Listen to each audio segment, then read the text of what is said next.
Welcome to The Explainer. So, today we're tackling something we all struggle with, right? Productivity. We're going to take a list of 50, 50 different hacks and boil them all down into a super simple framework that you can actually use to get more done. And here's the best part, without burning out. Okay, let's kick things off with a feeling I bet you know.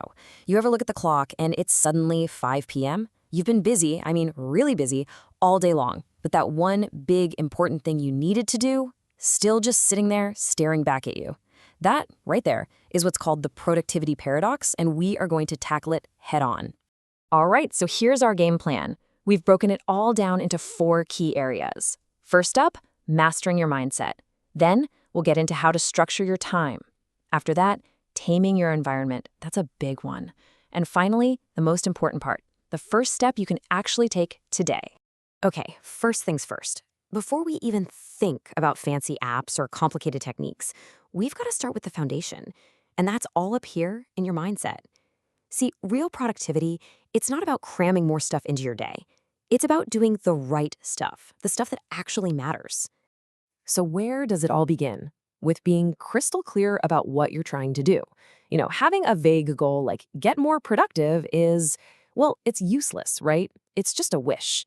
But using a framework like SMART, that's specific, measurable, achievable, relevant, and time-bound, forces you to turn that fuzzy wish into a concrete plan you can actually get started on.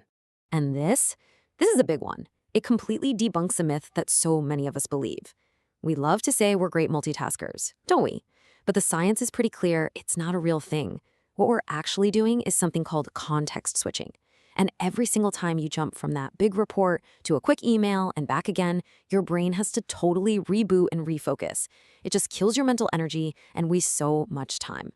All right, so we've got our mindset straight. Now let's get tactical. Let's talk about how to actually structure your time. Because, knowing you should focus is one thing, but these are the methods that show you how to do it and really take back control of your day. Okay, you've probably heard of this one. It's called the Pomodoro Technique, and it is famous for a reason. Its genius is just how simple it is. The whole idea is to work in these short, super intense sprints of focus, but, and this is key, with breaks built right in. It's designed to keep you from burning out and helps you stay sharp all day long. And here's how it works. It's so simple. You just set a timer and go all in. Total focus for 25 minutes. When the timer goes off, you stop and take a 5-minute break.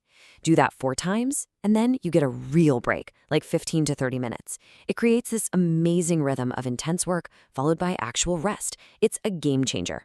So here's a crucial idea you have to get. Not all tasks are created equal. Not even close. So often we get trapped by what I call the tyranny of the urgent. Just reacting to whatever is screaming the loudest for our attention, not what actually matters for our goals. Well, this next tool is all about prioritizing, ruthlessly.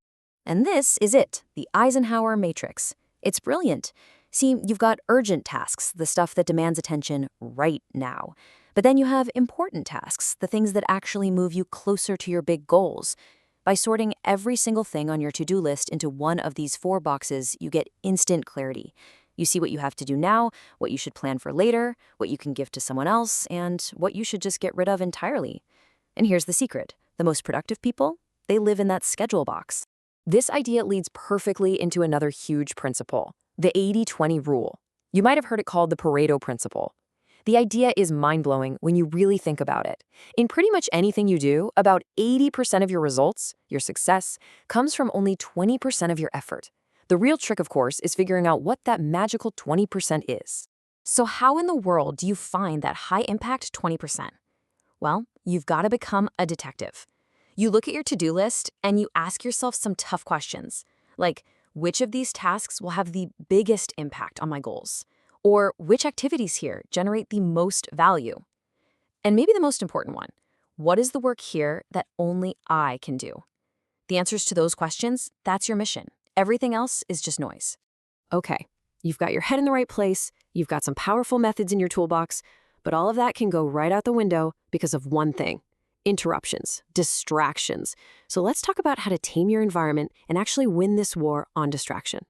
Hey, remember this little guy? Context switching? Well, it's back. Because every single time a notification pops up and pulls you away from what you're doing, you're not just losing a couple of seconds. You're totally breaking your concentration. And research shows it can take like several minutes to get fully back into that deep focus state. Now, imagine that happening 10 times an hour. Your ability to do any real meaningful work is just gone. So what's the solution?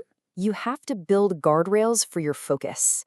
Think about it. On the left, that's how most of us operate by default, right? We're just constantly reacting. A notification pops up, we jump. An email comes in, we check it. We're letting the digital world run our day. But on the right, that's an intentional state. You decide when it's email time. You turn off the noise. You are in control of your own attention. It's a huge shift. Okay, wow. We have covered a ton of ground, haven't we? From SMART goals to the Pomodoro to fighting off distractions.